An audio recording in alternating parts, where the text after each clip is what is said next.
Hey, what's going on, good people? It's Gardner Douglas, the Oyster Ninja. I'm here today with Terrell Brown of Brown's Oyster Supply down in Charleston, South Carolina. What's going on, Terrell? How you feel, man? Not much, man. I'm all good. Got my first shot for the vaccine. Feeling all right. Can't wait to Okay, get it. Second one over with. I know that's right. So, man, now let's just jump right into it because you done brought the shot up now, and that's a trending topic. Yeah. How'd you feel about the shot initially? Ah, man. I don't like shots. I never did. But this is my first, like, I never had a flu vaccine shot or nothing. Always been terrified of shots, but I had to suck this one up and get it done, because I didn't seen COVID take people pretty close to me, and just don't want to be one of those people or give it to someone that I love. Right, and that's exactly where I fit in. I'm like I'm not really big on shots, but of course, being in the military, we had to take a bunch of shots, and then after the military, I was like, well, you know what? They stuck me up all through the career, and I was done. But like same thing, I'm the one who's going out. So if something comes back to my household, I know it's on me. I know I'm the one who passed Yeah, it on. man. So I went on and got the Don't shot feel too. good. Exactly. So man, just tell us a little bit about your oyster business, man. And it's you and your dad, right? Or Yes, sir. Yes, sir. It's my dad and I. Yeah, we normally we pick for like other people. We pick for Back and Seafood when they were open. We've exclusively picked for like another restaurant before.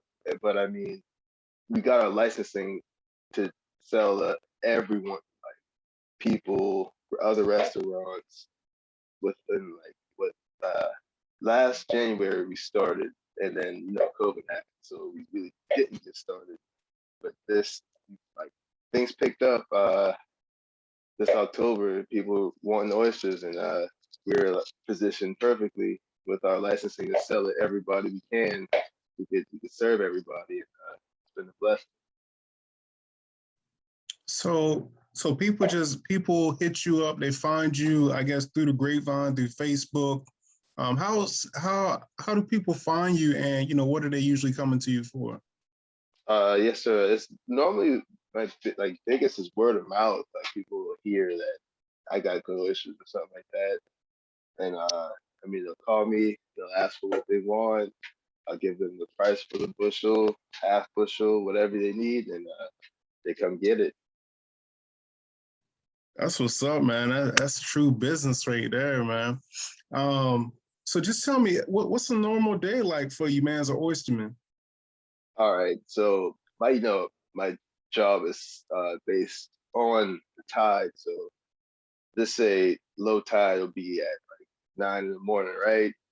I'll wake up at 5:30. I'll eat, uh, get the boat right, get everything I need to be in the water 2 hours before low tide. So I'll be on the water aiming at 7. So the 2 hours before low tide, I'm picking, picking the tide down, and then low tide will happen, still picking, and then I got some time before the water comes back and starts overrunning us.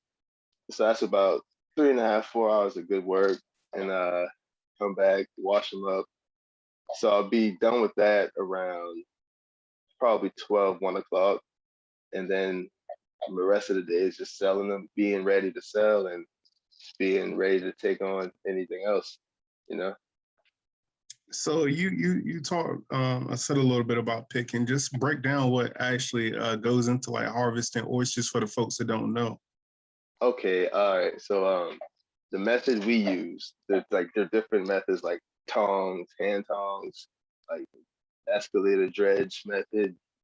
We used a harvest in place method called cull in place, where we just got our gloves and an iron, right? And we pick up each cluster, we pry them off, then we clean them up, we hit them, uh, get the small shells off, the dead shells, and we only keep the biggest oyster on there. And whatever we knock back, it grows and it's like a sustaining thing. Like, you rinse and repeat everything every time you pick up the cluster, hit the small ones off, hit the dead ones off, put the big product you want in the basket for 4 hours. Yep. So these are wild oysters or farm raised oysters? These are wild. These are wild. We don't do the cage method or nothing. We go based on the tide. We hit the shores, the mud flats, the gutters, the small creeks. We're in there. You know? Right, right. Like the way you're describing is taking me back to the stories that my dad used to tell me, because that's the way he started out harvesting oysters, and he would say, "I'll be all up in the guts." God, I'm Yeah, like, man. guts, what guts? Yeah, man. It's just you, the marsh, and the gnats. Right, Yep. no doubt. So, well, all right, man. So, tell me, what's a good day look like to you? Well, I can't trip. I work on the water, so every day is a nice day on the water. So, waking up, going to work, coming back healthy, coming back with more than you got. I mean, coming back with more than you bring out there. You don't bring nothing, so you come back with something. It's a good day. And what about a bad day on the water? Bad day if like something breaks down, and you just got to come back. As long as you make it back home, you're good. But, Right, right. I mean, yeah, that's Wow. about it. So, how in the world, like, how did your dad get started, man? Well, he's from Solid Green on James Island, and he was raised by the water. He grew up, just got put in it. Like he learned at a young age, and there was always something for him to fall back on. And that's what he did. He did it. He showed me, and I initially didn't want any parts of it, and turned around and I ended up doing it too. Right. So, what was the final step that, like, you know what? Let me go ahead and try this and jump in here, see what it's like. Yeah, man. Well, I mean, I'll never know like food and bev because I mean that's what I did, but I was just tired of being in the kitchen, so I was just like, I gotta do something to make money, like something else, and it was right in front of me, and I just asked my dad like, "Yo, can I come this and this day?" He's like, "Get some boots, get some gloves, and let's go." And that's what it was. So, all right. All right. So before you actually started oyster farming, and I know you talked a little about working in the kitchen, but like, what did you want to do? What did you want to be? You know how like little boys like, I want to be a fireman or whatever. What did you want to Yeah, do? growing up, I mean, playing sports, uh, playing football, basketball, you just always want to do it at the highest level, and that was like a short-lived dream. Like, everyone ain't going pro or whatever. So it was what it was. So I just took like the lessons I got from like working hard and being consistent, took it to working, and it worked out for me working. So I took it doing oysters and it worked. So it's doing the same thing, really, working hard, being consistent, and just I hadn't failed me yet. Right, right. Man, that's cool, man. So what's the environment like, or like what's the Charleston, community? Yeah, what's it like there? oh, it's hot. It's hot. It's humid.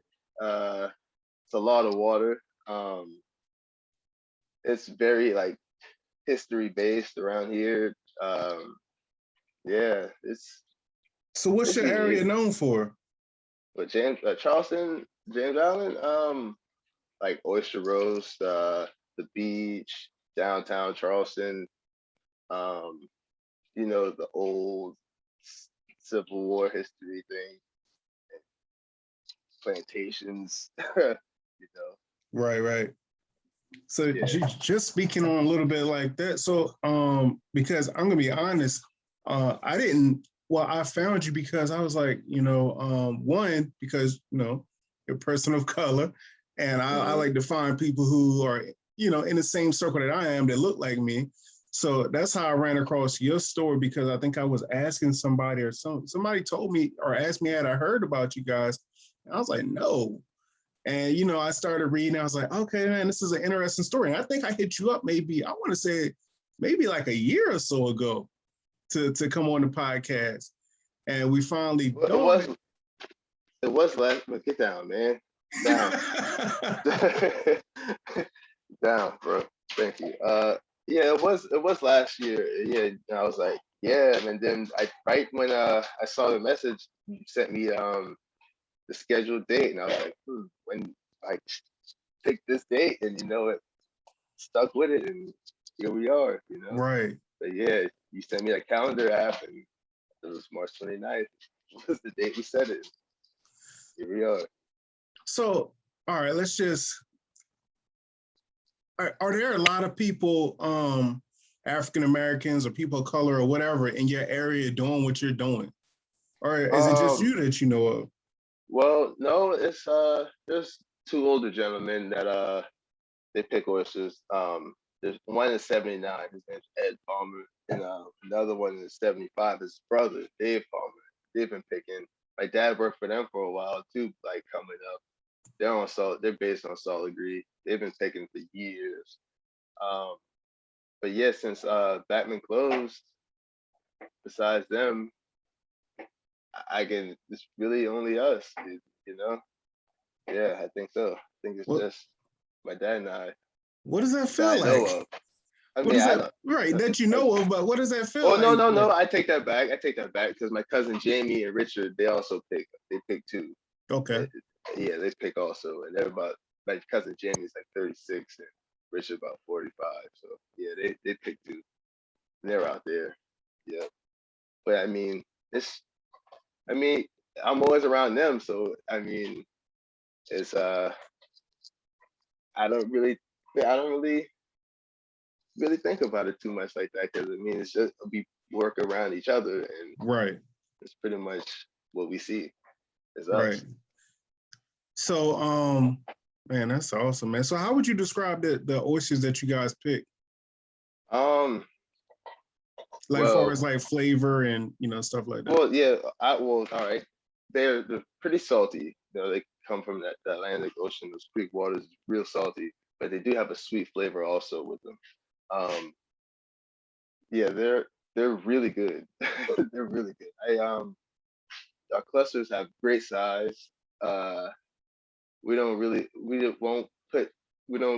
do the small oyster thing. So whatever oyster you get from us, it's gonna have size. And sometimes size intimidates people. Like when it comes to oysters, if they're too big, people don't like to really eat them. They're just like, ooh, that's too big for me. But that's a good problem, I guess. You know. Right, right.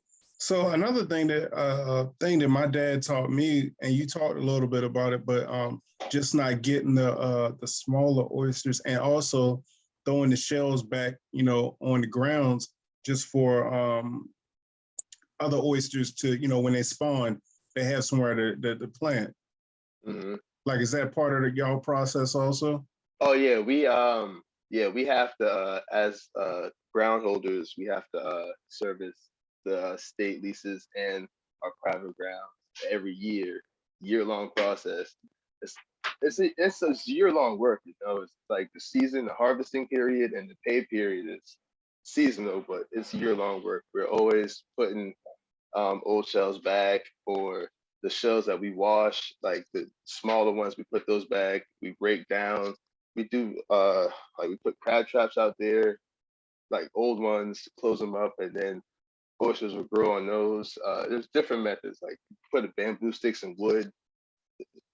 Always try to give something the oysters can grow, and try to put back just as much, if not more, than what we picked, so it can keep going. How you think that's paid off for you so far? Like, is it working? I would say it's paid off fairly well because some of the same areas that we've planted and replanted have been very fruitful for us, and our method of picking has been fruitful for us because we can go back later on in the season, those same small oysters that we knock off, are big clusters with small oysters around them. So just do the same process on the same area. Yeah, just rinse and repeat, and it's it's paid off, I can say. So I guess I'm just trying to. That's awesome. Man. I'm glad to hear that, and it's working for you. But you know, like in the Bay, they always say, you know, it's a shortage of oysters, or the oyster, it's they're just not plentiful like they used to be. So is the same issue down there with y'all in South Carolina, or you think this method is helping y'all?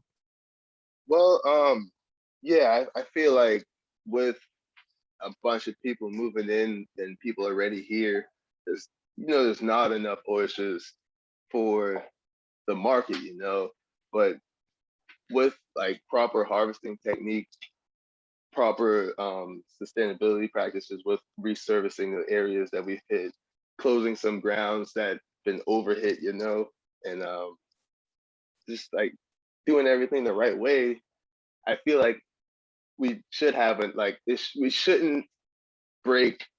We shouldn't hurt the environment by doing it like that. We won't be taking too much. Mm-hmm. But yeah, I don't think there's enough oysters for like the demand, and I think Okay. that's yeah, I mean that's just it is what it is. That's why prices are higher, and you know. Right. So as an oysterman, like how can you tell, like you're going into, you know, these grounds, how can you tell like, oh, well, this place has been over harvested, or let's go somewhere else and pick, like, how can y'all tell just by going in, or is it just like, you know, experience? I mean, you could pull up on the oysters, look, get out on the boat, look at the area, and if it's just like if you, it's nothing there, like just lay down, like nothing, like everything's like gone, like not to mess with it, Mm-hmm. but yeah, and just keep it moving because there's nothing there, and it won't be worth trying to go over it, like you're just only gonna strip the area, so just you leave it alone and keep it moving. Some days you won't get many oysters, and it is what it is, it just comes with it. So as an oysterman, like, so I guess how are you like helping your future? I guess like you go to these grounds and it's not a lot of oysters, but you go somewhere else and there are. But like, is it ways to replant those low grounds, or is it like I guess what's the word I'm looking for? I can't think of the word, but like how, if Mother Nature is not replenishing those areas that are low on oysters, like. Well, with the picking technique of like culling in place, hitting the Mm-hmm. small oysters off, that practice done properly is is self-sustaining in itself. So if you just have to combat I guess pickers just trying to get their numbers, and enforce a quality like a quality rule over the quantity that people want to get. So you could start with that. I know that would help. Um, but with our servicing technique, putting um, the pieces of wood and giving something for the baby oysters to cling on, that helps tremendously. I've seen it. The areas that we put back on the state and the private areas, they grow back every year. They turn into banks. Some places just don't grow oysters. And, some places do. Yeah, I mean, Okay.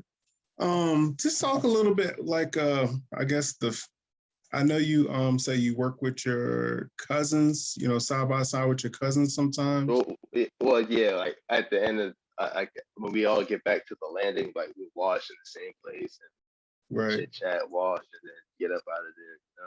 So I guess I just really wanted you to touch like how it feels for you to work with your dad, man, because I know just me when I get a chance, an opportunity to shuck oysters with my dad, you know, it's just a good feeling, honestly. I mean, I Hmm. don't often get to do it. So for you to be able to, you know, work with your dad, and he just had a birthday, right? What, a couple weeks Yeah, ago? his birthday was March 2nd, and I just had a birthday on the 23rd. Yeah, man. Nice. Happy Yeah, birthday, man. Happy birthday to y'all. appreciate it, man. So how does Appreciate it. that feel like working with your dad, man? And he Well, it's taught you, you know. yeah, yeah, it's a blessing, man. Like I treat it as such every day. I mean, we might get our little like arguments or whatever, just because I am son and he is father. And, we always around each other, and it shows. But I love him, and he loves me, and he can check me. He can check me like that, and it is what it is. He's like the best boss I've ever had. He's always been my role model. So getting money with him, it's an honor. I see how hard the work is. I see how sore I am. So like him doing it when I was younger, I can see like how sore he'd be and just doing it the next morning, not complaining, doing it, never complaining, and just always having enough time for me. Just more respect, just like way more respect. Like me seeing it, like Right. me, yeah, it's way more respect. So yeah, man. Oh, the love's always there, but the respect is way through. So I know you said he showed you, you know, basically just, you know, hard work, ethics. What other life lessons has he taught you, man? Just to be patient, like don't rush anything. Like there's no need to rush. Like things will come. Just keep putting in the work. Keep your head down. Treat others how you want to be treated. Always have manners. Like you, every like the basis of a good human being. Him and my mother laid the foundation along with the community. So yeah. That's awesome, man. Mm-hmm. When did you have your first oyster? When I was younger, I didn't really like them. Like the texture bugged me out. I didn't really start enjoying them until like I was like 8 or 9. Like it took me a while compared to like my sister and whatever. Once I got on, I'm greedy, so there was no stopping me after that. No stopping me after that. So what does retirement look like for an oyster farmer, man? Or oyster harvester? I've well, the guys that I've known that are doing it, they're 79, 75, ain't looking to retire. So I guess you just go until you go and until you can't do it no more. Just save enough money, hopefully, until you can stop and be comfortable. But I don't plan on stopping ever, really. Being on the water every day. It's like a workout. Keep you fit, keep you strong. I mean, hey, I like it. I don't see no retirement, but I don't know. So what about scaling or just growing the business? And any hopes or, you know, dreams as far as like what's next? Well, this year, like I haven't. This is like my first time starting being like my own business from the beginning to the end of the season, and I was ready. I would say I was ready. I mean, it still blew my mind to see like how much business I did receive and the love the community showed, and how like people would travel from places like a couple cities away from like Spartanburg. I mean, up from even from North Carolina, from Georgia, just to get oysters, and just for me, just for the oysters we get, and it's a great feeling. Growing wise, I just grow, like try to grow within myself. Don't want to go too big and bury myself, but I don't. I mean, I am ready for a challenge. So I just want to stay healthy, and as more business comes, just be ready. That's what I signed up for. That's what you signed up for, man. I love it, man. So how can people reach out to you, man, get some of those delicious oysters and, you know, get in contact with you and your dad or your family and get some oysters? Yeah, my Facebook page, Brown's Oyster Supply LLC. My sister is a huge help. She pretty much runs it and writes down the orders from there. My phone number, 843-513-2499. I'm pretty much always available. Yeah, through social media, Brown's Oyster Supply. Yep. I do need to get me a website as another direct link, but I don't know really what to do. So I mean that's my next step of growing my own website. Nice, So there it nice. is. Yep. I Yeah, was looking at your page, man. You got some good pictures and some good videos on there, man. appreciate it, man. Yeah, it's just what's in front of me. It's my office. I mean, Exactly. yeah, man. And it never gets old. So why not show somebody? Someone might be interested and want to see a dolphin or an oyster or something. You Right. know, give a What's smile to somebody. what's the wildest thing you ever found out there or saw? Even, from Uh, being young till now. I saw. I think the craziest thing I might have seen was a hawk killing a blackbird in a palm tree. Okay. Like, yeah, I think that might have been the craziest thing I seen from my vantage point on the water. But like dolphins swimming up on you is pretty regular. It's not too crazy. It's nice. Um, that's crazy. Like, that Man, that sounds so relaxing. I know you're out there doing hard work, but that sounds so relaxing, man. it is. It's hard work, but it's stress free. And Right. yeah, exactly. All right, Yeah, man. Well, I appreciate you taking time to talk to the Oyster Ninja podcast, and hopefully, you get some sales out of this, and some people hit you up and want to hear more about your story. for sure, man. Appreciate you, man. Of course, of Appreciate it. course. All right. Well, good people, that is the Oyster Ninja podcast for today. Thank you for tuning in. We're here with Terrell Brown, and he's got some good oysters down in Charleston, South Carolina.